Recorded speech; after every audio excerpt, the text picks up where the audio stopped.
Fellow Falcoholics, what is up? Welcome to episode 190 of the Falcoholic Live. I am your host, Kevin Knight, joined by some wonderful guests this evening. First of all, we have with us Dave Choate at the Falcoholic himself. Dave, how are we doing tonight? Doing great. Terrific. And joining us right on time, Aaron Freeman at Falc Fans. Aaron, how you doing? Doing great, Kevin. Yes, that was really perfect timing. I was like mid-intro right when you swooped in, so that was perfect. So great job on your part there. It's what I do. It's what I do. All right, guys. Well, we're going to be breaking down actual stuff, here in mid-May, that's not always a given in the NFL. So we've got obviously the schedule release to talk about. Some interesting tidbits from rookie minicamp. The Falcons made a trade. There was a signing. So we've actually got things to talk about for once. And just savor this moment, okay? Because it's going to be like water in the desert after this to get content. So, we're just going to take advantage while we can, starting off with the trade for wide receiver Bryan Edwards. Other than the signing or the drafting of Drake London, maybe the most impactful addition to the wide receiver core. Aaron, I'll get your take on this first because I haven't heard it. I'm sure you talked about it on your show, but I haven't heard it yet. What do you think about the addition of Bryan Edwards? I mean, I think it's a good trade for the Falcons. I think it makes a ton of sense for the team to kick the tires on Bryan Edwards and see if he can be, their number 2 wide receiver. They're getting him on a rookie contract. These are the types of trades that the Falcons can realistically make, getting some guys that maybe other teams are not as sold on.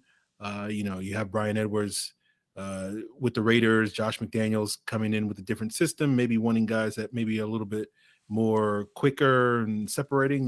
He's that Patriot school, so he's all about Hunter Renfrow, than necessarily some of these bigger body guys like Bryan Edwards. So I think it makes sense from that perspective for the Falcons, sort of seeing like, can this guy be a legitimate number 2 with some potential there? I do wonder to a certain extent, like, given that Bryan Edwards played that X wide receiver role in the Raiders offense, is there a little bit too much overlap with what Drake London and we saw kind of Kyle Pitts fill that role, and we add Auden Tate to kind of fill that role as well this offseason. So it seems like the Falcons have an abundance of options at the X wide receiver position. That was the spot formerly filled by Julio Jones, the spot that A.J. Brown filled in Tennessee. And so you kind of wonder if it's like Arthur Smith is like, we're just going to throw a whole bunch of stuff at the wall, and one of these guys will turn into a really good X wide receiver for us. And you wonder maybe they could spend their resources maybe getting some guys that are a little bit more complimentary, in that regard. But, I think Bryan Edwards is a good player. I kind of compared him to Mohamed Sanu coming out when he was at South Carolina. Long time Falcoholic fans and people that follow me over the years know that type of player is not necessarily a player that I'm a huge fan of stylistically. But given that the Falcons only had to give up a 5th round pick or whatever the case may be, I think that's a good get. What I'll say is, like, because of that sort of Sanu connection, you're not going to see me probably as high on the move and Bryan Edwards' potential as maybe other people will be, but I certainly think he has the potential to be an effective player for us moving forward, similar to what Sanu was, and probably potentially better than what Sanu was, given how young he is and still room to grow. We got Sanu when he was like 27 or whatever the case may be, and Bryan Edwards is like 23. So if he's already sort of at that Sanu level, what can he be in the future? So I like the move from that perspective. Yeah, absolutely. And only a 5th round pick, and you get a 7th back too. I mean, 7ths, who cares? But it's nice still, it's an extra pick. Maybe a punter, maybe get that punter hype going next year. So we're gonna be back in those mock drafts, getting punters in before you know it. Yep, before you know it. Yeah, and I know you had some takes about the wide receiver depth chart that I want to get to as well, but I want to give Dave a chance to weigh in on Bryan Edwards. Dave, what did you think about that trade and the addition of Edwards to the receiving core? Yeah, I echo a lot of what Aaron said. I think it's a smart move. It's the kind of move this team probably should be making if they're going to make a trade, adding somebody who's affordable, who's young, whose best years are hopefully ahead of him, and somebody that kind of fits stylistically with what they're looking to do. So I like the trade a lot. I think that, the Auden Tate contingent to the fan base maybe doesn't like this quite as much, and that's understandable because I think, I know we'll get to Aaron's take on the depth chart, but he could potentially push him right off it. But I do think Edwards has a good shot of becoming this team's number 2 receiver in the short term. And if that turns out to be a long-term fit and he's a really good player, then great, better than great. You gave up a 5th round pick to get him, and you got that 7th that you'll trade for something else because Terry Fontenot is allergic to making 7th round picks. Yes, smart man. Yeah. Yeah, exactly. He doesn't want us to suffer until 6 o'clock in the evening on a Saturday. So I appreciate that.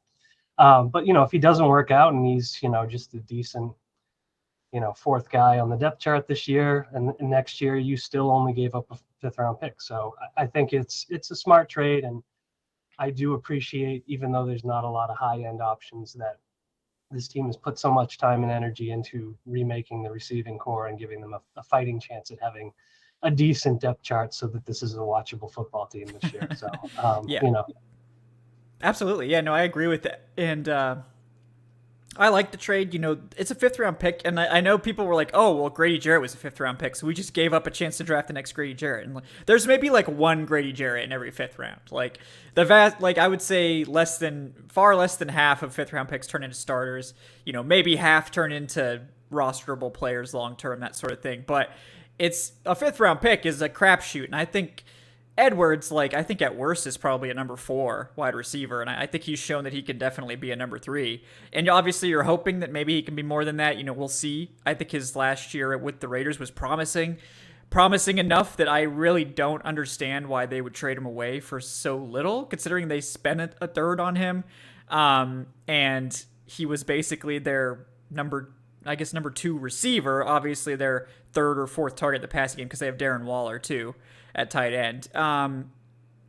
It's just it's a weird one. I guess maybe it's Josh McDaniels, the Patriots way, just he's not my guy, get him out of here, that sort of thing. Josh McDaniels probably going to ruin another team. So, whatever. But it's the Falcons' benefit. I like it. I think that it's promising, and it's definitely a nice addition because Drake London's nice, but you don't really want to rely on him to just have to hit the ground running immediately. And with the Bryan Edwards addition, it's sort of maybe you can lean a little bit more on Edwards. And you've got now, I think, every addition that we've seen, we've got Drake London. It's okay, that was desperately needed. And then it's okay, now we have Bryan Edwards. It's okay, and now it's Auden Tate, Demir Byrd, Olamide Zaccheaus, Kaderil Hodge, and all this. It's oh, well, now we're starting to get to the point where some of these guys might not even make the roster. And who before it was oh, well, Kaderil Hodge is our number 3 wide receiver. So we've come a long way. I still don't think they're a top 10 receiving group. Maybe in a few years if Bryan Edwards really pans out and Drake London's as good as obviously you hope he is, drafting him in the top 10, then maybe we look at this group in a couple years and we're oh yeah, this is actually really good. But for only a 5th round pick, a guy that's going to be on a cheap rookie contract for the next 2 seasons, I love it. And that does open up a good opportunity to talk about the receiving depth chart real quick, because I did think you had an interesting take, Aaron, in saying that you didn't think Auden Tate's roster spot was maybe safe, thinking that the team might prioritize Demir Byrd. So I'm happy to be in the presence of another Demir Byrd truther. I like Byrd. I don't know why people think he's terrible or something. So yeah, and I guess now I've outed myself as a Demir Byrd fan, even though he's fine. He's a perfectly fine wide. I'm not going to sit here and pound the table this Demir Byrd is a special player or anything. Elite player. Yeah. It was controversial, with me sort of giving my sort of preliminary projection on what I think the depth chart is probably going to be going into training camp. Obviously, we're going to see some competition and certainly things are going to change. But ultimately, the conclusion I reach, and this is why I'll continue to be branded as the special teams matters, guys, is I think special teams does way more to decide roster battles than I think your average fan realizes. And ultimately, the issue when you look at this wide receiver, we know Drake London's going to be their number 1 guy. He's not going to play on special teams. Yep. And Bryan Edwards, Auden Tate, and then Geronimo Allison. And this was kind of what prompted it for me to come out and say that, because, people got really, hyped on, oh, we added Geronimo Allison on Monday after rookie minicamp. And I just kind of all 3 of those guys, Bryan Edwards, Auden Tate, and Geronimo Allison, didn't really play special teams. That was part of the reason why Auden Tate barely played in Cincinnati, because like if he doesn't play special teams, there's no reason to activate him on game days, because you have AJ Green and T Higgins and Jamar Chase, and like, what is he doing for your team? And Bryan Edwards obviously had an opportunity to play it with the Raiders, and so he didn't necessarily have to play on special teams. And Geronimo Allison was a decent sort of slot receiver for the Packers, and didn't necessarily have to play on special teams. And ultimately, what people don't realize and Kevin, you've talked about this on here, where like Arthur Smith loves his 2 tight end sets, right? Like the Falcons, I'm sure off the top of your head, like the Falcons were either like 1 or 2 in terms of second, I believe, in 12. Yeah.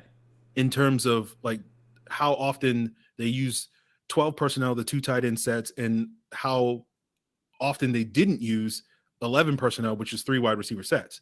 So in reality, assuming everybody's healthy, Arthur Smith only needs 3 wide receivers in his offense. And we saw that play out last year, where it's basically the only guys that played, particularly after Ridley left, were Russell Gage, Tajay Sharp, and Olamide Zaccheaus. Christian Blake, I think, played like 50 snaps, and he was the 4th wide receiver last year.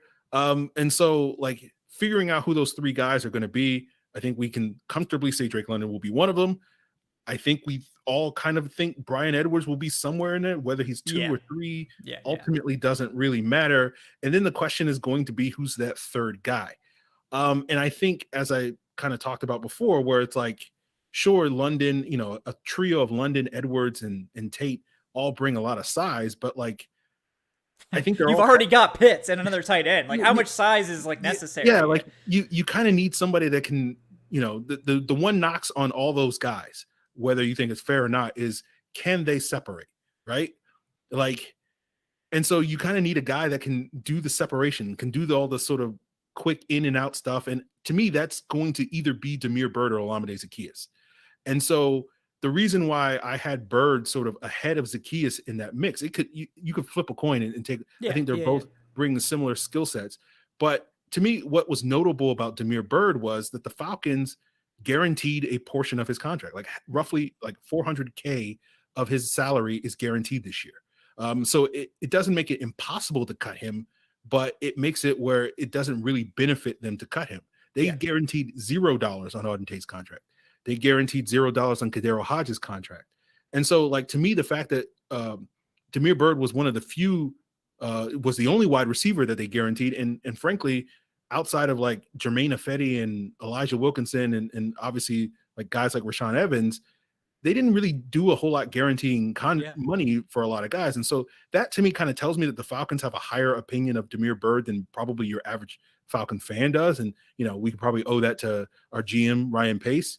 And I think that kind of led me to believe that, Byrd probably is going into camp probably a little higher on the depth chart than I think most people realize. And then I think the other controversial thing I put in there was having Kadero Hodge as the 5th guy.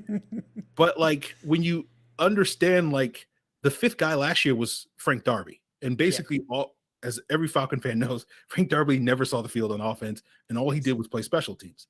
And that's kind of what that role is for, is to basically be the guy on game day to play on special teams at the wide receiver position. That's a gunner in this Falcons team. That's what Frank Darby was for most of last season. But the interesting thing about Kadero Hodge was that he was a really good gunner for the Browns a couple of years ago. And I think the Falcons essentially signed him to basically be the gunner across from Avery Williams, potentially this year. Olamide Zaccheaus could also have that role. That's what he started out the season as, the gunner. It was him and Cordero Patterson as the 2 gunners on the punt coverage team last year before injuries, prompted the Falcons to need him more on offense. And obviously Patterson was needed more on offense. And so it became Frank Darby. It became, I think, Kendall Sheffield. And then, Avery Williams kind of reemerged at the end of the season and made a couple of plays there. But, I just look at it and I think special teams is going to wind up deciding some of these roster battles. And because Auden Tate has 0 guaranteed money, has very little to no experience playing special teams, I do think this Bryan Edwards move is basically an indication that, the Falcons are looking in another direction to fill those top spots on the depth chart. So that's a long-winded way to explain my crazy 5-man wide receiver. Ridiculous take, I think Auden Tate can still make the team. I certainly think will. Yeah. the Falcons will probably try to keep 6 wide receivers on the roster, but that 6th guy, presumably Auden Tate, maybe Geronimo Allison, maybe one of these undrafted free agents or whatever the case may be, is probably, like we saw Frank Darby be early in the season, not going to be active on game days because he's not really contributing a whole lot in that regard. So that's kind of my thoughts on it. Yeah, I agree. I think what I like about how they've assembled the wide receiver group, and we're going to get Dave's thoughts here in just a second. Dave, I don't want Dave to fall asleep over there, but I do think like they've brought in guys to fill certain roles, and I think they have some options to match up. Like if we're playing a team, say their number 1 corner's out and the rest of their secondary's all, 5'11" or shorter. It's like, okay, well maybe we are going to play this like statuesque like receiving core now and just, Mariota or Ritter's just going to throw the ball 7 feet off the ground. And it's like, okay, they can't do anything about that. And that's fine. That's not going to work against every secondary, but for some that might work. But I think a lot of people don't realize like the 5th and 6th wide receiver spots, if they're going to be active, they have to play special teams. And the 4th receiver honestly has to play special teams too. So, that the guy that's active of the 5th and 6th receivers, whether you think, maybe Auden Tate is the 5th receiver, quote unquote, in terms of like receiving talent. And like, if they had to, like, if somebody gets hurt at the top, he's probably more likely to take over a receiving role. But the guy that's going to be active is the guy that's going to be playing on special teams more. And, Tate hasn't really done it. Maybe he can. The lack of long speed would seem to hurt him there a little bit as a gunner, as a special teams player. But I do think they've assembled, I think Bird really brings the element of speed that they lost when Calvin Ridley was suspended. I know a lot of people are like, oh, the Falcons need to add a speedster. They need to add a speedster. Guys, Damiere Byrd is the speedster. He ran like a 4.27. Okay, this guy is fast. Okay, he's fast. Like they have a speed guy. They have Kyle Pitts. Okay, remember him? He's also really fast. Like they don't need another speed guy. They have some speed guys. Zacchaeus sort of can operate there as well. And then they have some size guys, Auden Tate, Drake London, and Bryan Edwards, and they can sort of mix and match. But you sort of feel like Bryan Edwards will sometimes play directly across from London. Sometimes maybe if they do go to 3 receivers, maybe they move London into the slot, and then in those situations, maybe you could see Bryan Edwards and Auden Tate playing at the same time alongside Drake London. But like I don't know how many snaps they're going to play of that. I do think that if there's an injury to like Edwards or Drake London, that Auden Tate would be like the backup for those 2 players in terms of the role. So I do think like Auden Tate is probably a favorite to make the roster. I mean, I do still believe that, but I don't disagree that like if both Bryan Edwards and Drake London are healthy, that Auden Tate could be a game day inactive, and I don't think people should be shocked by that because Kader Hodge might be the 6th receiver on the depth chart in terms of receiving, but he's going to play more special teams, so he's the one they need active on game days. Because they want probably 2 backup Z guys too. Like they probably want Bird and Zacchaeus as the sort of flanker guys. If they want speed, and then they've got Edwards and London as sort of the X guys, and maybe you could play 2 of those guys at the same time. People are going to rotate all that stuff, but I think people need to look at it, the whole picture, not just who's the best receiver, because those bottom of the depth chart guys have to play teams.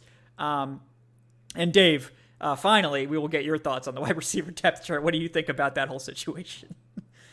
I took a little nap there, but yeah, sorry about that. Yeah, got some Elden Ring in. Yeah. No, I agree. I think it's counterintuitive. I think only because people got a little bit hyped up for Tate when he was like the most exciting thing that had happened to this wide receiver depth chart. Like, oh, it's a big guy with some potential. But now they've added another big guy with more potential. And I think it's probably fair to say, yeah, maybe he hangs on because I think they like him. But I think if you shake it out, it makes perfect sense that you would, keep Lamade around because he offers value in several different ways. I think Bird is a virtual lock, and I think Hodge is a virtual lock for his special teams value. Marquise Williams isn't going out there and saying, well, whatever you give me is fine, nor should he. So it really just depends on how many guys you're carrying. But I do think that, there's always that potential that Tate does not, in fact, make the roster at the end of the day, and that some of the guys that we were looking at as, maybe he sneaks on as the 5th or 6th receiver back when we had 8 guys, and most of them had their limbs, versus now it's it just makes sense to say, if they do go 1 through 5, that's the group you're looking at, is sort of London, Edwards, Bird, Lamade, and Hodge. So yeah, I think that makes sense. And like, I think people are getting a little too hyped about Geronimo Allison also. Like, this was a guy they did not even bring in as like a futures guy or like a cheap sign. This was like, you need to come to rookie minicamp to prove that we need to give you a roster. And then he earned a spot. But like, maybe practice squad. Like, maybe. That's the thing too. Yeah, like, I think so. You'll want some redundancy, and like, they are not allergic to veteran guys on the practice squad. Yeah. I think they showed that a year ago. So mm-hmm. Yeah, I think that would be perfect. I think that'd be great for him. And the other, go ahead. Yeah. I was going to say the one thing that before I would pump the brakes on the Geronimo Allison hype is he played on the Lions last year, and I think I'm sure there are Falcon fans that might disagree with this, but I think the Lions had a worse wide receiver core than the Falcons did last year, and he couldn't get on the field. So like, again, Geronimo Allison is a perfectly solid NFL player, but I think if you're expecting him to come in here and tear it up this summer, maybe he does, who knows? Maybe. But that'd be great. But I wouldn't get too hyped on a guy that could barely crack the lineup on a worse wide receiver core a year ago, cracking the lineup on a getting there. Like, we're getting maybe there approaching average. Maybe approaching average. We're getting there. So I think we're probably in a better spot today than the Lions were a year ago. Yeah. So and maybe then the Falcons necessarily too. bode well for him. Yeah. We'll see. We'll see. Yeah, I agree with all that. Explain why Tim Boyle was so good then. Explain why Tim Boyle was so good. Tim Boyle to God, okay? Like, put some respect on that man's name. Man, right, Amon-Ra St. Brown did some great things. He did. He will never get enough credit for carrying that Lions passing game all year. Literally, my dynasty team made it to the championship with Amon St. Brown. Like, that dude just turned it on. I liked him a lot, and I drafted him in a couple leagues last year. But yeah, that is, that you got to put that in context. It was a heroic effort for sure. Yes, that was that man. He deserves it. It's sort of like Kyle Pitts last year on the Falcons receiving core. It was like Kyle Pitts getting triple teamed every play, and it's sort of what Amon had to go through. But yeah, I definitely like the direction we're heading at wide receiver compared to how it was for much of the offseason. It's a lot more rosy now. Yeah, before we get to Nick Kwiatkoski, who is the other addition this weekend, guys, just want to remind you to like and subscribe. Really appreciate that. Thanks to everyone for tuning in. Corey Carter, Kieran, Robert Kelly, Dwight, everybody. Appreciate you guys hanging out with us tonight. Like I said, like and subscribe. If you guys got any burning questions, feel free to throw those in the chat. We'll try to get some if we can. If you absolutely have to have your question answered, you can follow the tip link in the show description. I believe it's streamlabs.com/Falcoholic or Falcoholic Live or something like that. It'll pop up on screen. It's also in the show description. And yeah, we really appreciate that, guys. Thank you. So Nick Kwiatkoski comes in, veteran linebacker, sort of opens the Pandora's box once again of what's going to happen with Dion Jones. Dave, your thoughts on this situation? I got to start by saying somebody responded to me when they signed him with, "Isn't that the guy from Monsters, Inc.?" And it ruined everything for Nick me. Wazowski. Nick Kwiatkoski. So it's a problem for me. But getting past that, good signing. I think another solid veteran signing, and I think it is perfectly legitimate to ask that question. Back at the beginning of the offseason, I said that I thought Dion Jones would be the guy kind of out of everybody who stuck around. And for a while that looked like it was true, but I think it's telling that they've signed Evans, they drafted Anderson, they have Walker, and now they've signed Kwiatkoski. And, again, I almost did it. But Wazowski. You don't do all those things, unless you're anticipating potentially moving Dion Jones, which to me, Arthur Smith not really bringing him up ever when he's commenting. Yeah, he goes out of his way not to. Yeah, he does. He's like Dorian Etheridge. There's nobody else I'm forgetting, really, And so you look at all those factors, and you have to think they're at least trying to move him and giving themselves options, because Kwiatkoski, Walker, and Evans can all start. I think, not all of them are going to be great players, but certainly you give yourself 3 credible starters, and you don't have to rush Anderson.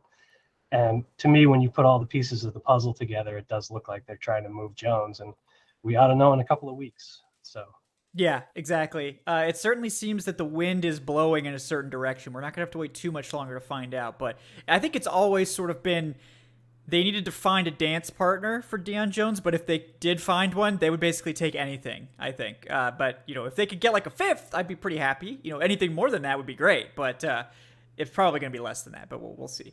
Yeah, Aaron, what do you think about Nick Kwiatkoski coming in and sort of what that might mean for Dion Jones?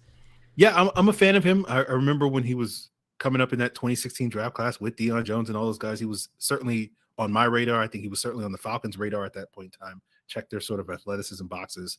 And so, obviously the Falcons went with Dion Jones and Devondre Campbell there. But if they hadn't gotten that linebacker early, he was a guy that I think could have potentially in an alternate universe been a Falcon from the get-go. So I like him as a player. I think he's going to bring some value to the Falcons. I'm with you guys. Like, either Arthur Smith is not mentioning Dion Jones because it's ridiculous to even question his status with the team. And so he doesn't even deserve to be conversation because, of course, everybody knows Dion Jones is great and he's going to be a Falcon. Or, yeah, I think it's probably the latter, which is this is indicating that the Falcons are prepared to move on, because it goes back to the conversation we just had with the wide receiver. When you think about roster construction, the Falcons, regularly had about 5 off-ball linebackers active on game day last year. And, that was Dion Jones, Foye Oluokun, Michael Walker, Darren Bates, and then occasionally Dorian Etheridge, if I'm not mistaken.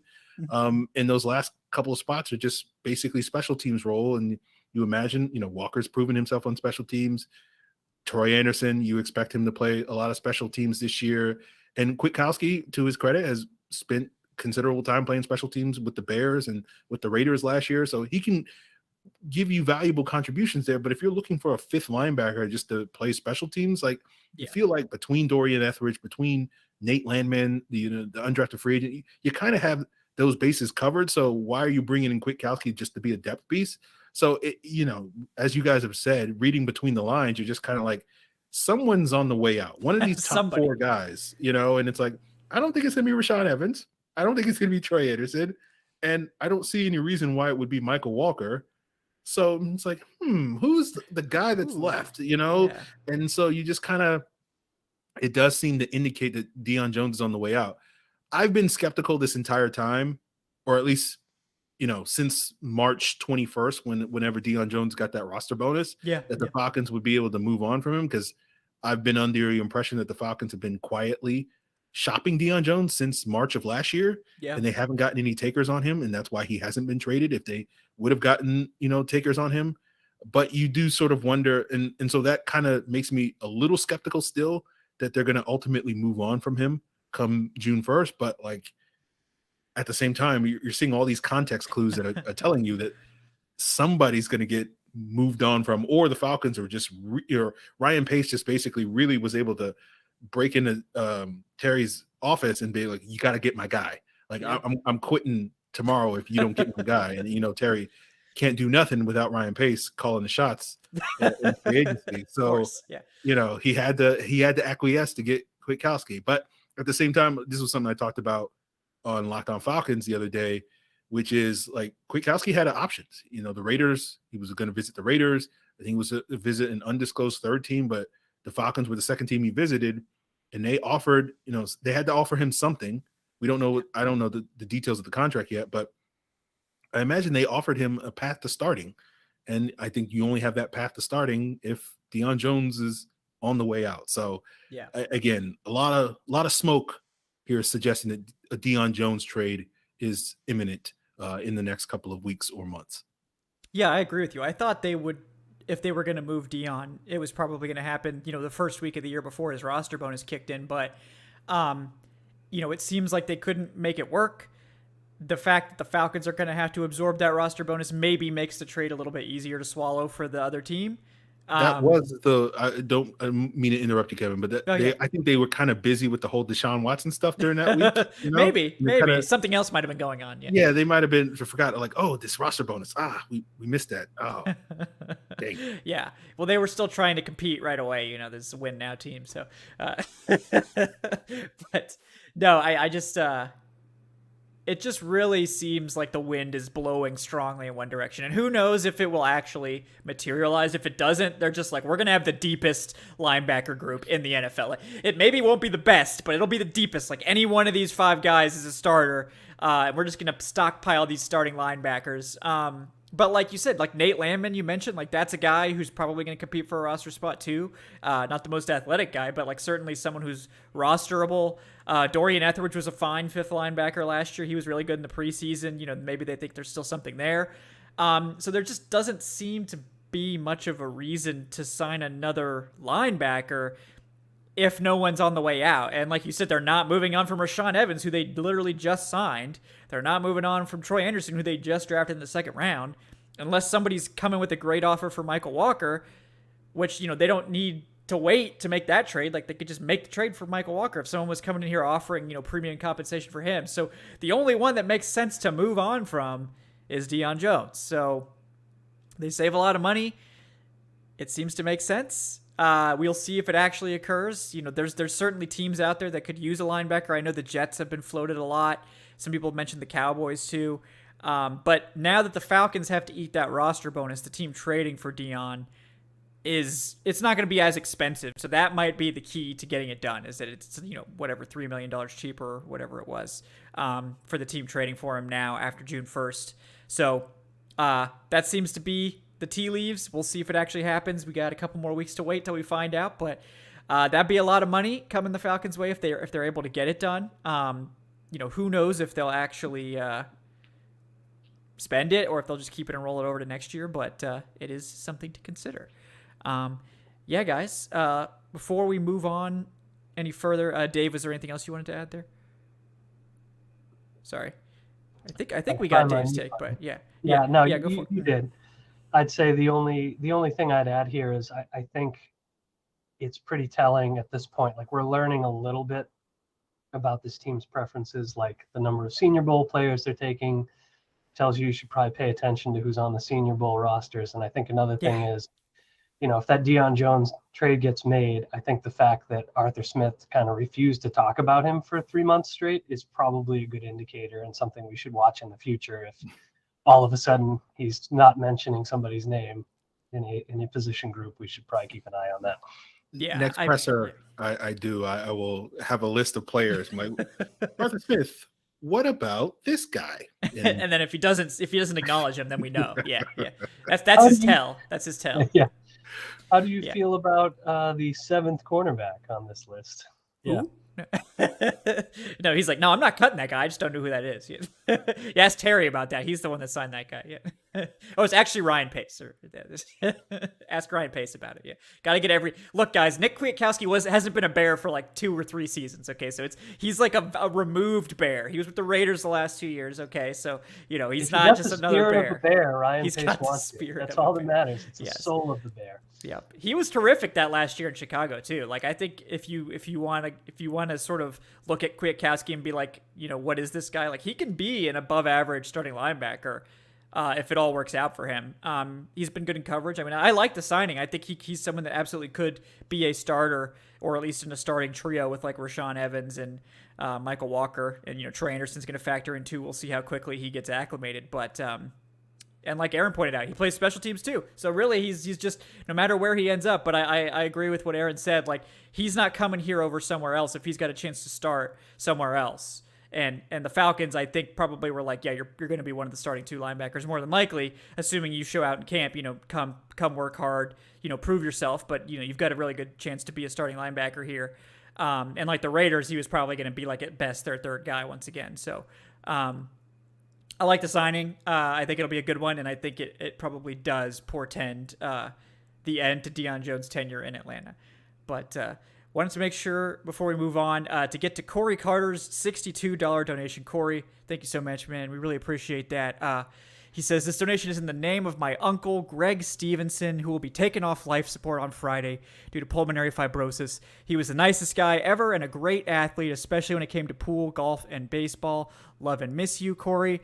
Sorry for your loss, man. Really appreciate the donation. Our thoughts are with you, buddy. We really appreciate you hanging out with us. Really appreciate the donation, and we hope for the best for your uncle and for your family, and really appreciate you. So thanks for that, man.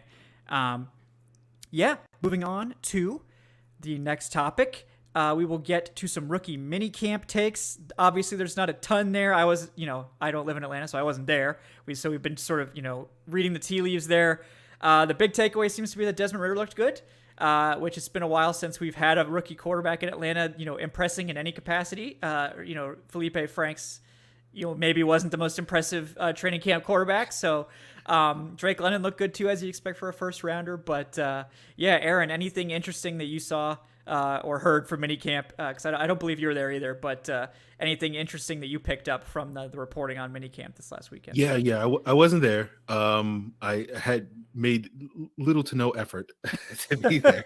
I really tried hard, but guys, I just couldn't pull through. Yeah. I mean, I think Arthur Smith kind of said it. It's more rookie orientation than anything that you can kind of glean. It's trying to get these guys acclimated to the system and learning the system and sort of how they do things than necessarily like, jobs are going to be won and lost in rookie minicamp. But, my main takeaway was, Desmond Ridder seemingly from afar checked all the boxes that you wanted to see him check coming into camp. Again, I don't think it's fair to quite put these same expectations on Desmond Ridder, but that was one of the things that Matt Ryan did coming into camp. His first mini camp looked really good all throughout May and June. All you heard was this guy's a professional. His approach to the game is great. He's ready to go. All these various things. You're seeing the same things about Desmond Ridder when we're talking about, what overlaps in terms of his abilities, his skill set with Matt Ryan. It's really got kind of character, leadership, work ethic, all those sort of intangible qualities that you look for in a franchise quarterback. So it's good to hear him sort of deliver on that sort of promise. So if you're a Falcon fan, and I'm the negative Nancy, I'm the pessimist of Falcons Twitter and whatnot. But if you want to buy into Desmond Ridder, sort of having those Matt Ryan-esque intangibles to turn around this franchise and all these various things, then he did all the things that you wanted to see him do and hear him do in this rookie mini camp to buy into that narrative. Whether I think you should have those hopes going into this season and going into the summer, it's a different conversation, but I think he checked all the boxes that you wanted to see and checked. And so that's a step in the right direction. And who knows, 6 months from now, we could be, looking at Desmond Ridder as the week one starter and leading this team into a playoff race. As improbable as that seems to me saying today, it's certainly a possibility. Yeah, I think there is a path for Desmond Ridder to be the week one starter. I think it's a very narrow path, beset with treachery at all sides, and it's winding through the mountains, and it's very difficult. Sort of like God of War. If anybody's played that game, you got to sort of navigate this. There's a lot of enemies. There's a lot of boss fights involved, but the path is possible. He could navigate it, and this was the first step, and I think he did a good job at the first step. This is the first step on his path. But the fact that he's able to come in, take command, look sharp early on, it's rookie minicamp, guys. Like, it is what it is. But that's still impressive, and it's the right way to start if you're hoping for Ridder to have sort of a miraculous high-end rookie season, or even just be a high-end rookie backup to Marcus Mariota, because it's not always that you see these rookies hit the ground running in minicamp. It's not always that you see them hit the ground running at all in their rookie season. And I think that it's good to see Ridder do a good job. Dave, did you have any takeaways from minicamp, including what we've been talking about with Ridder or anybody else? I loved hearing that Caleb Huntley is still alive. He's still working. My guy, Caleb Huntley, who I thought was going to make the roster last year. Yep. So that's a big take for me. But otherwise, yeah, it is all about Ridder because, I sort of argued in the run-up to the draft and post Matt Ryan trade that, like, nailing the quarterback position is a very big deal. And if you found your guy in the third round, you look like a genius. And if not, well, we're dipping into the first round well probably next year.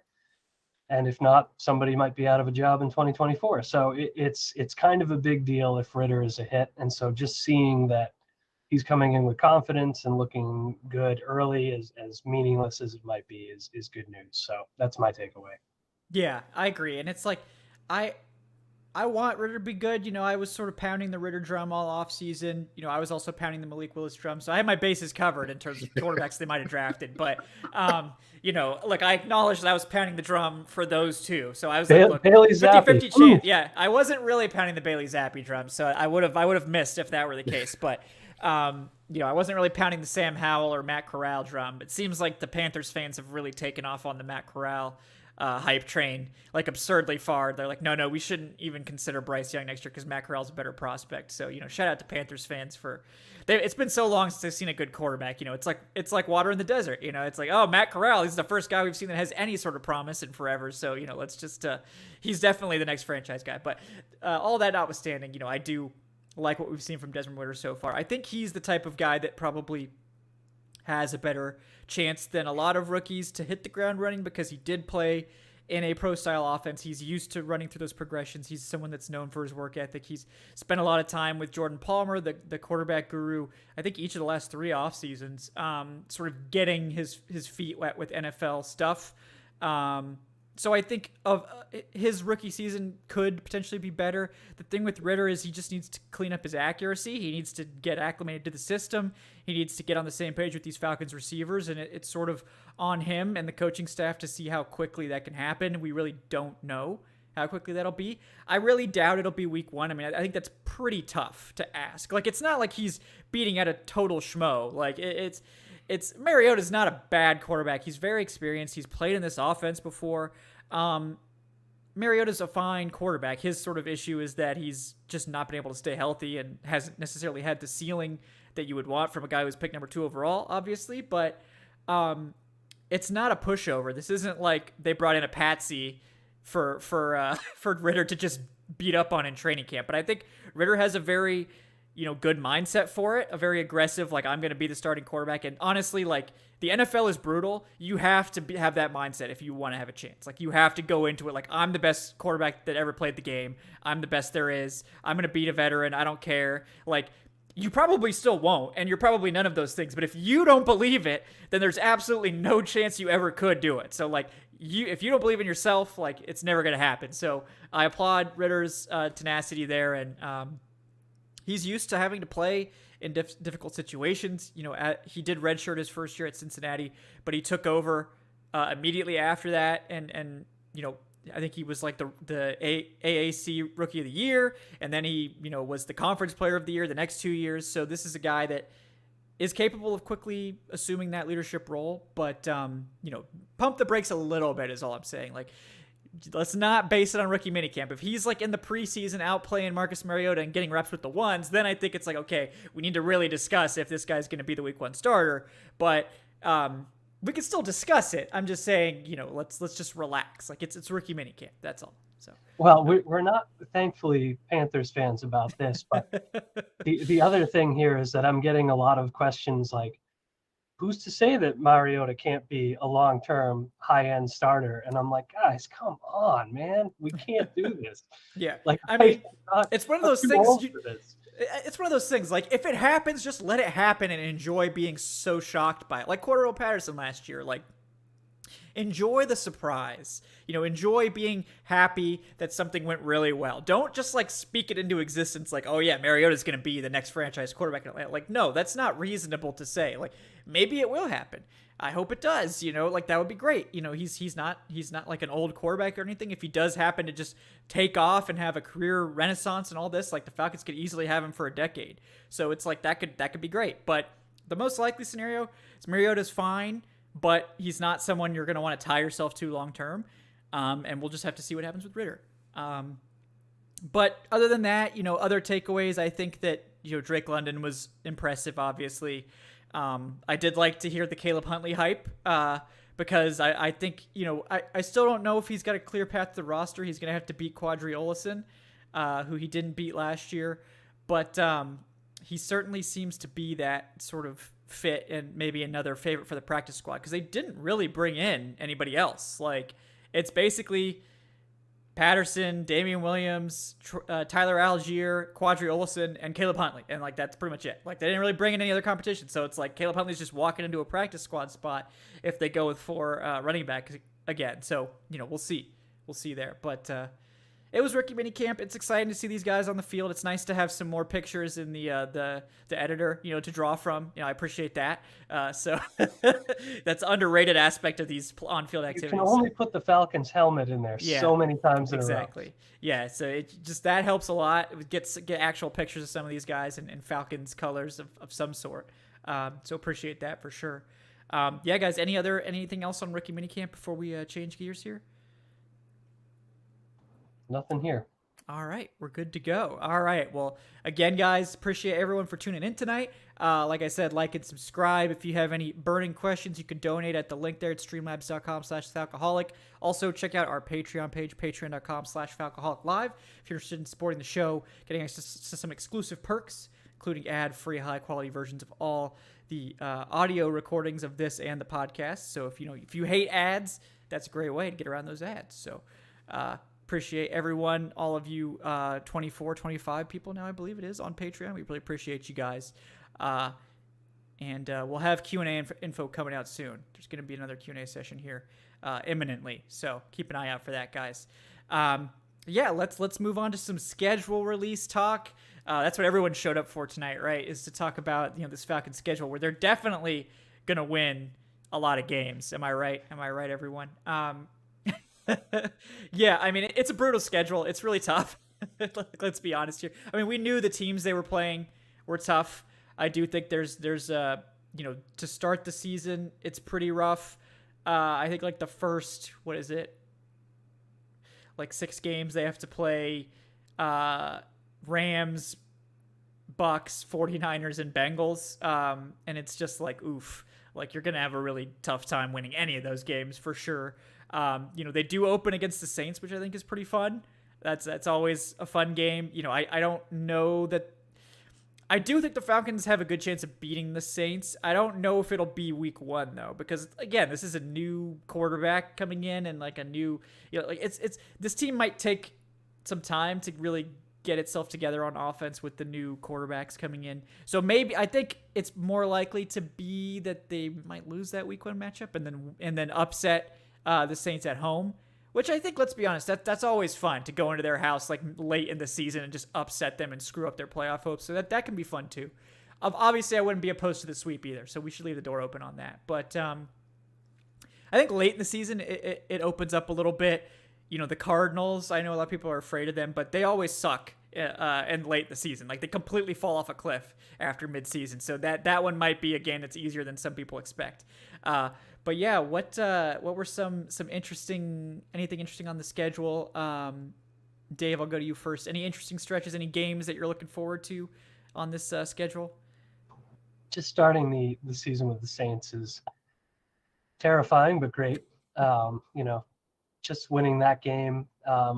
The rest just to of get to season, 1-0, yeah. It's kind of gravy, Yeah. like at that point, given my expectations for the year. But really, that first 7-game stretch is everything, right? If they come out of that, even 3-4, just showing that they can be a competitive football team, that they're beating some good teams, you'll have some hope for later in the year. And if they get absolutely creamed and they're 2-5 or worse, by the time we make it through that 7-game stretch, well, we're just kind of watching to see what Drake London and Kyle Pitts do and when we get Desmond Ridder. So I think, to me, that's the big stretch of the season right there, is just seeing what this team is made of early on and whether they are better than we think they are or not. And I think probably not, but it would be nice to be surprised, and hopefully at the very least they can start things off right. Instead of getting annihilated by Philadelphia, they can beat New Orleans, and then the next few games, as they're getting rolled over potentially by the Rams and the Bengals and so forth, we can be like, but they beat the Saints, so that was pretty great. Yeah, I mean, like, it'll be, I want to get Aaron's take too, but like there's a chance, like, if they upset the Saints, like, they could possibly beat the Seahawks and the Browns. It's like maybe they could get to a winning record early on, especially if Deshaun Watson's suspended. Maybe there's a path for them to get to like 3-1, and it would be like the biggest mirage. It would be like the Panthers last year, just this huge mirage, of oh, the Falcons maybe are good, and then they're gonna get like creamed over the next like 3 games, and it'll be like 3-4. But I do think there's a chance that something like that could happen, and that's like the rosiest possible interpretation of things. But Aaron, what do you think about that opening schedule and anything else that you want to touch on there? Yeah, look, there's a non-zero chance that the Falcons can, get off to a good start this year and start like 3-1 or 3-4 or whatever the case may be. It's not impossible. I wouldn't at this point in time unless we can see really a strong showing for this team in the preseason. And Arthur Smith has already promised us that we'll actually get to see these guys in the preseason. So there's hope. Man, that joke. Oh man, that joke is that. Man, I love that bit, but I guess he wants to end that bit. So that's what so like I'm excited about that. I kind of went into this even before we drafted Desmond Ridder, being like, okay, we're going to draft a quarterback at some point. Marcus Mariota is going to start the season. He'll play like 6-ish games or whatever, start 6 to 8 games, and the team will stink.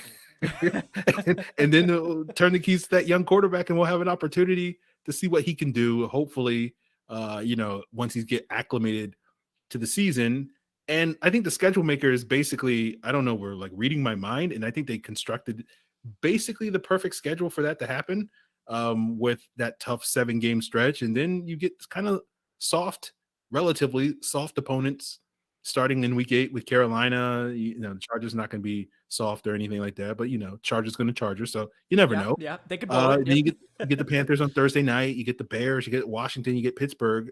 And like when you look at their schedule, when you look at the opponents, like probably the 5 most winnable games are the 2 against Carolina, Chicago, Pittsburgh, and probably Seattle. But then Washington will probably be the 6th most winnable game on their schedule. And they got like 5 of those 6 games in that stretch from week 8 to week 13. And it just seems perfect. They're like, okay, we'll throw Marcus Mariota to the Wolves. He'll get torn apart by the Wolves. The Wolves will get full. And then, we'll let Desmond Ridder go out there when the Wolves are moving a little bit slower, because they're now got full bellies because Aaron Donald absolutely obliterated, Poor Marcus Mariota. Yeah. Poor Jalen Mayfield. But and so I think the schedule sets up really well for, like, if you want to, kick the tires on Desmond Ridder mid-season against some relatively soft opponents where you expect the Falcons to be much more competitive against those teams than you're probably expecting them to be against teams like the Rams and the Bucks. The schedule kind of sets up perfectly for that. And that gives us enough that we win a couple of those games, maybe that puts us out of the conversation for the top 2 picks or whatever to get a quarterback. And you're just kind of like, hey, Desmond Ridder did some good things.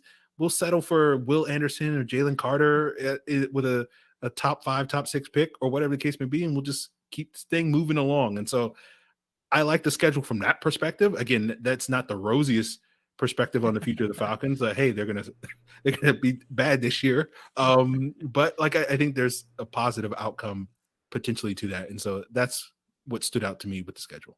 Yeah, I agree. I think, like we said, like if they upset the Saints week 1, it's like, oh, well, they possibly could get to a winning record, because the Seahawks are starting Drew Lock, so that's a team that's very much in transition. The Browns, it depends. Like if Deshaun Watson's playing, they're probably not winning that game. But if Deshaun Watson's suspended and they don't have Baker Mayfield, it's like, oh well, the Browns game could be winnable.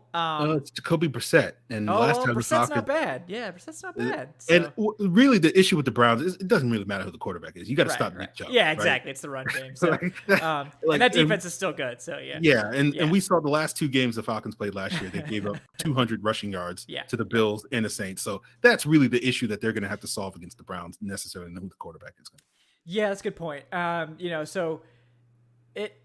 You could squint and say like maybe they sneak in, they upset the Saints because it's a division game, anything can happen.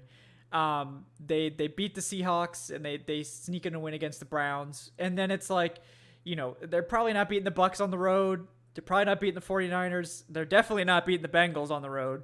But then it's like, if they have a losing record at that point, maybe they give Mariota a chance to beat the Panthers and then get, creamed by the Chargers defense the next week. But then it's like, all right, we're going to Ridder. And then Ridder could have an easy stretch to start off his career, like the Panthers, Bears, Commanders, Steelers. Like, that's, this none of those teams are that imposing. I mean, the Panthers probably gonna have a good defense once again. Commanders probably gonna have a good defense. Same with the Bears. Like those aren't necessarily easy defenses, but yeah, I guess that would probably be the time I would be eyeing as well. Like maybe early November, mid-November, get Ritter in there for 8 games or so.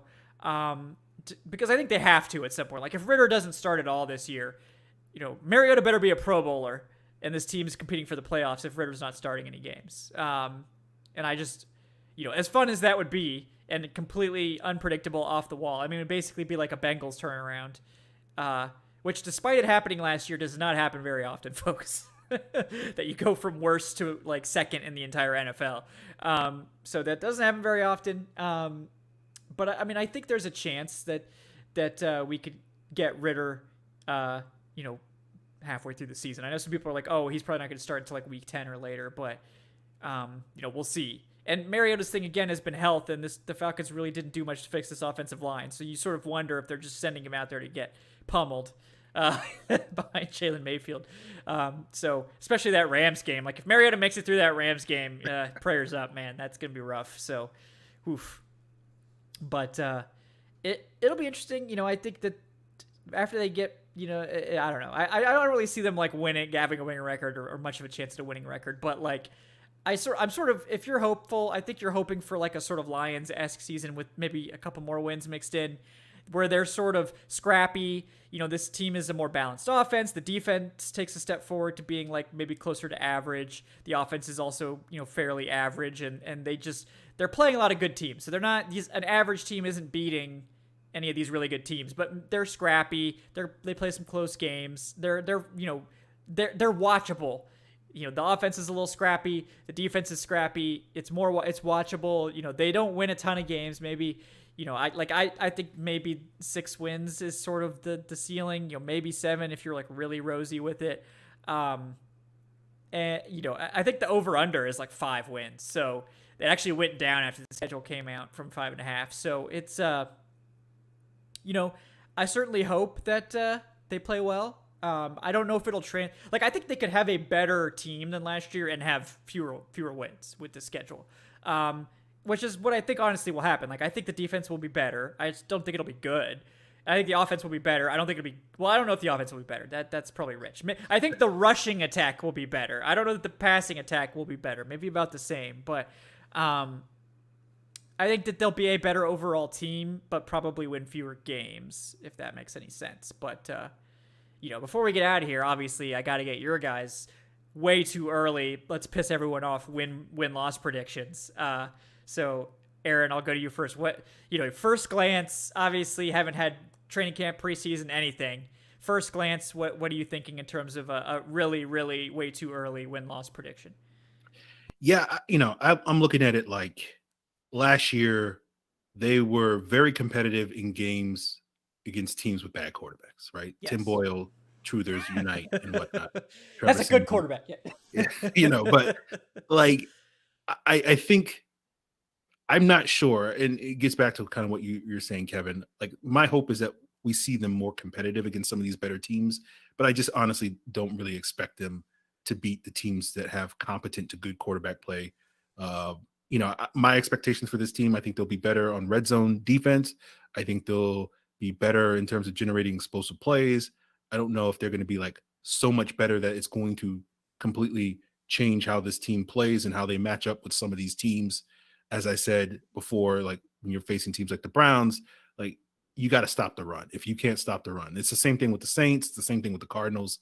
And I think that was a big weakness of this team. And I don't know if they've gotten significantly better in that arena. So all that to sit here and say, I'm been kind of in the, depending on my mood when I wake up, like pessimism, 3 wins, optimistic 5 wins. I kind of settle in 4-13 is pretty consistently, going to be probably my take until we get to training camp. And depending on how, if certain players surprise me or disappoint me, then I'll move off of that. But that's kind of my unofficial projection in terms of this season. But like you said, again, people hear that and say, oh, you think they're going to be terrible. No, you're a hater. Yeah.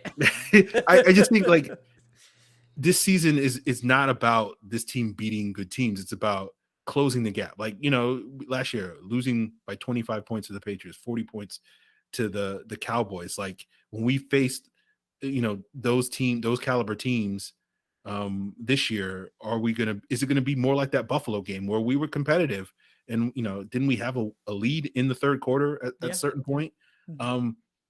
That's kind of what you want to see, not necessarily that the Falcons are actually winning these games. It's just like, can you make the strides to be competitive for 2 or 3 quarters, and so that we're all not checked out, by the time we get to like 2:30 in the afternoon on Sundays, and we're like, okay, what am I, 7 beers deep? Like, what do I have to do to make this last hour and a half go by reasonably well? So that's kind of the hope for me. And as you said, Kevin, I think they can be a better football team this year if it doesn't necessarily mean that they win more games.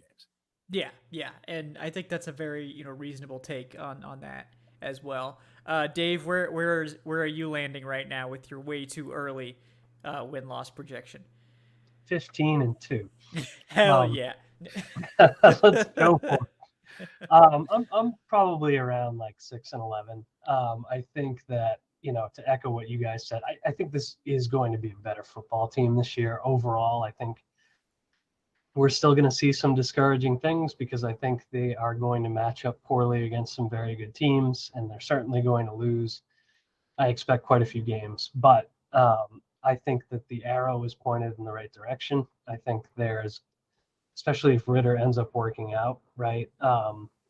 This is a team that has more talent, has a coaching staff that has hopefully figured some things out in year 2. And so what we're going to see during the season, if we're watching closely and we don't fall asleep during that Jets 8:00 preseason game and never wake up, is going to be really encouraging for 2023 when they have the cash to spend in that third year to build on what they've started here. So, I could see as many as 8 wins if literally everything breaks right. But I think we'll probably be in that 5 to 6 range. And honestly, as long as they look much better than they did a year ago against some good teams on the schedule, and we start to see some progress from the defense in particular and at the quarterback position, I'll be perfectly okay with it because, we've seen losing seasons for 4 years running now where this team didn't seem to have much of a plan and didn't seem to be going much of anywhere. So the sense that,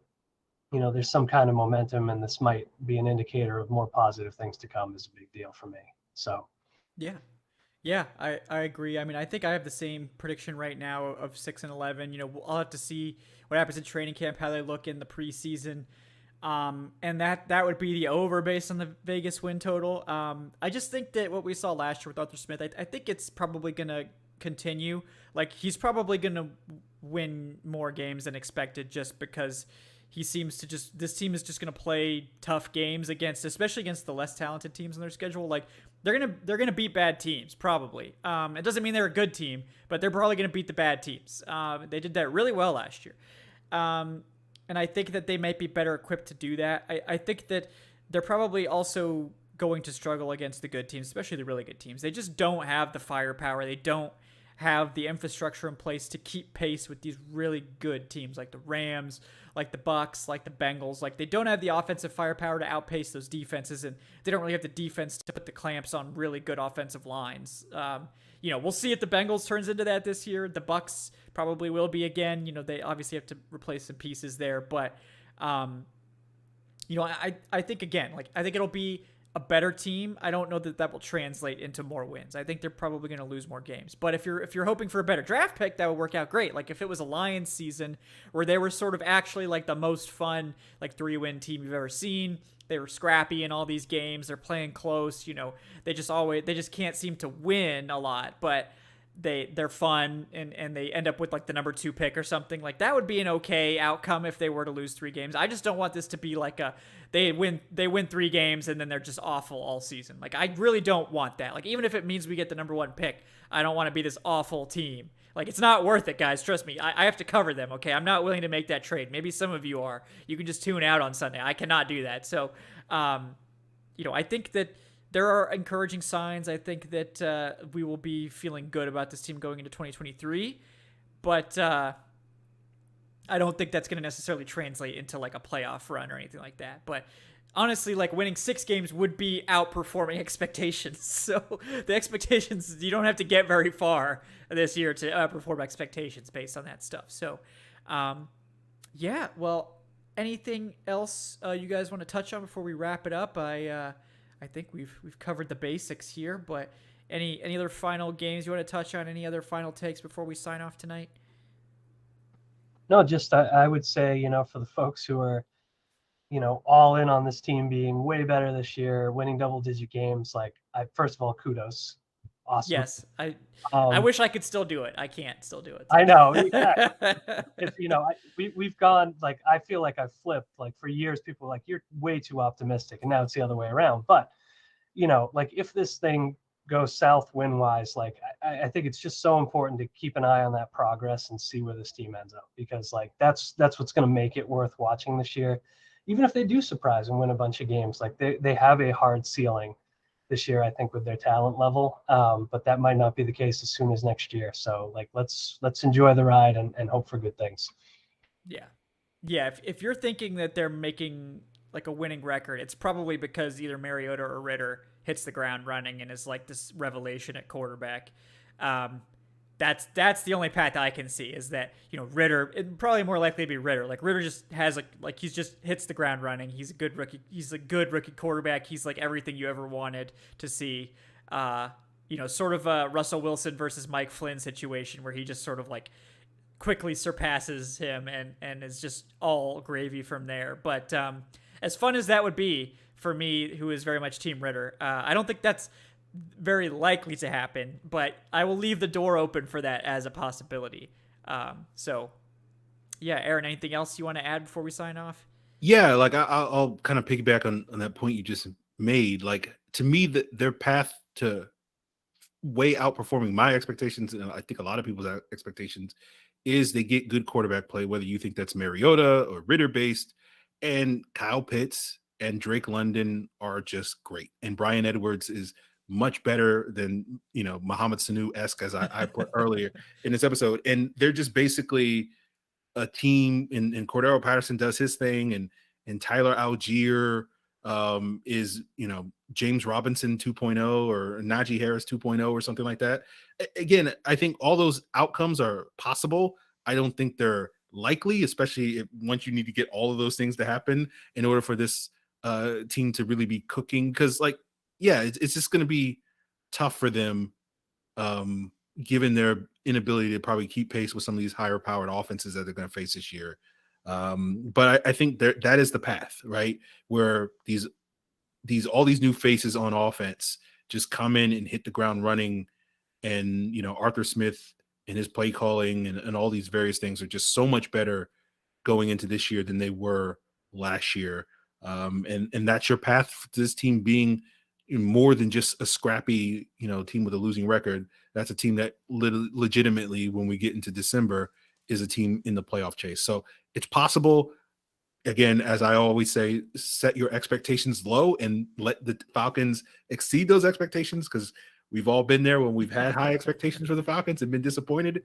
And I don't know about the rest of you guys, but I'm just like, I'm tired of being disappointed by the Falcons. So I will let them exceed my expectations, as opposed to setting myself up for another massive disappointment, as is the case. So that's my recommendation for everybody out there. But I think there is a path for them to be successful, but you just need some of these boxes to get checked, all of them to get checked. And if they can do that, I think they can be a very, very scrappy football team this year. Yeah. And I think the offensive line is the other piece of that too. Like, if they could add like a legitimate left guard veteran signing, I think I'd feel a lot better. But so far they have refused to do that. So then it's like, we're probably like praying that Jalen Mayfield somehow works his way into being like an average starter. And that would be such like it's like, oh, just being an average starter, that's not so bad. But when you're like the worst left guard in the NFL to get to average starter, like, that's a big jump. We've talked about on this show, he probably has a better chance than like an average player of reaching that for all the things we talked about, right? Like position switch, change sides, thrown to the fire, all that stuff. But like it's still a big ask. I think between Dahlman and Hennessy, it'll be okay at center, but I think left guard is the one that's really concerning. So if they don't add a veteran, we're just gonna have to pray for Jalen Mayfield to be something better, drastically better than what he was last year. Otherwise, it doesn't matter how good I think the offensive players are. If that is just once again a turnstile at left guard, then it's they're going to have a bad time out there. So, but yeah, guys, really appreciate everyone coming in and dropping your record prediction as well. Those of you predicting 10+ wins. You guys are awesome. So good for you. Yeah, that's Jeff's kiss. So I really hope you're right. I do. I think that would be really fun for the Falcons to end up being that great team, because it probably means they hit on Ritter, and that the offensive line came together and everything that we ever hoped for is coming to fruition. So, I would certainly be open to that happening. I just generally, like Aaron said, we're used to getting our hopes and dreams, trodden on pretty much on the regular. So, that would be a great outcome, but not something that I necessarily expected. But we really appreciate you guys. Yes, I did see the fake tweet about Debo getting traded for Asante Samuel Jr. I did see that, but yeah, that was not true. So, the fact that the trade compensation was just a straight up trade for like a really good corner on a rookie contract for a really overpaid linebacker should probably, and the fact that it was announced before June 1st should have been a dead giveaway more than anything else, because they literally can't do a post June 1st trade until after June 1st. That's sort of the way it goes. So, but prayers up for everyone that fell for it. So, yeah, guys, really appreciate everyone for tuning in. Like I said, like and subscribe. Please check out the Patreon page, patreon.com/Falcoholic Live. Those of you that are listening to the podcast or are interested in checking out our podcast, it's the Falcoholic podcast, available on all your favorite podcast platforms. Before we take off, I want to thank our co-hosts tonight. First of all, we have with us Aaron Freeman. He's at Falc Fans, host of the Locked On Falcons podcast. Aaron, anything you'd like to plug before we take off tonight? When people are done watching this episode on YouTube, head on over to Locked On Falcons and watch the episode there that I dropped tonight, talking about Arthur Smith and the idea of tanking and whatnot. And they have Thor Nystrom, a guest here on Falcoholic Live in the past, coming on, talk a little bit about Drake London. So check that out. Tomorrow on Locked On Falcons, be doing my Arnold Ebiketie scouting report. So people can look forward to my breakdown of his game Thursday night on YouTube, Friday morning on your preferred podcast platform. And of course, Locked On Falcons is, coming at you 5 days a week, pretty much till training camp. There may be a lull in June. So if you're needing Falcon content when things really start to die down in the next couple of weeks or whatever the case may be, Locked On Falcons is going to be there for you. This man producing 5 episodes a week in June. Just doing the Lord's work over there. So that's when it gets really hard. During the season, not so bad. During draft season, not so bad. June is where it really starts to hurt. So. Well, Kevin, I might lean on you to come in and help me out. Do some heavy lifting there. Because I'll be done with takes by that point. It'll be, takes are exhausted at a certain point. So thanks for coming on here. Appreciate you. Also with us tonight, the Falcoholic himself, Dave Choate at the Falcoholic. Dave, anything you'd like to plug? No, just, stick with us through May and June. We will find plenty to talk about despite everything. Kicking off the Falcons trivia series again, which either you're like, great, or you're like, who cares? And either way, thanks. How dare you publish this? Come on by the side. I don't care how you feel about it. That's fine. Just click, please. Yeah. But I know we have some good stuff coming. Looking at some of the prospects we're going to be continuing to do our roster breakdowns and probably getting to some camp battles a little bit early because we're eager to have that to talk about. So, never too early. No, never ever too early to talk tight end for. So. Hell yeah, that's what I really get up for. That's where we're going. John Fitzpatrick versus Parker Hesse versus my man Daniel Helm already got cut, so I'm gonna have to rearrange my depth chart there. But Tucker Fisk, he's coming. Tucker Fisk, he's coming. He's the new Parker Hesse, former defensive lineman. So that'll be a June show for sure. Tucker Fisk. Well, I got like 2 episodes out of Tucker Fisk coming in June. So okay, that's great. I'm looking forward to that. Yeah. Did he lose weight? He's listed at like 285. Is that accurate? Is that true? Yeah. I don't know. That'd be crazy. That would be the thick tight end at 285. Well, that was Leroy Watson too, another UDFA. He was like 285, played tight end at UTSA, but they're converting him to tackle. So, which I think makes sense. Yeah. The last time the Falcons had a tight end that bid, I think was Eric Beverly. Oh When man. they moved him from the offensive line, he was like 300 pounds, and he played tight end for us in like 03, 04. Dave, you can correct me on that. No, I think that's right, and it was glorious. We should add. So, Hey, yeah. I'm all for thick tight ends. Like that's totally fine with me. Thick so. with 4 C's, right? Yeah, you need a lot. Yeah, for 285 plus, you definitely need at least 3 or 4 to get that done. But yeah, guys, I really appreciate everyone for tuning in. I'm Kevin Knight at Falcoholic Kevin. Like Dave said, check out the site. Check out the Falcoholic podcast as well, which I have officially assumed the mantle of. And yeah, go click on those episodes too, because that helps me.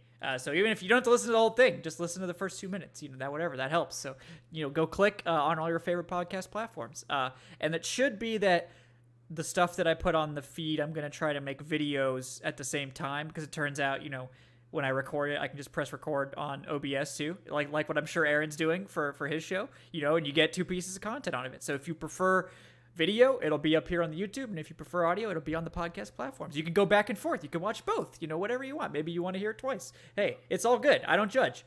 Sometimes it's June and we just need to listen to anything, even if, I do that myself. Sometimes I listen to the podcast, even though I was literally on it. So it happens. It happens. I don't judge. So when you get a collection of voices like this together, sometimes you just want to hear it again. You do. It's just like music to my ears, and everyone knows I love to hear myself talk because I do solo podcasts. So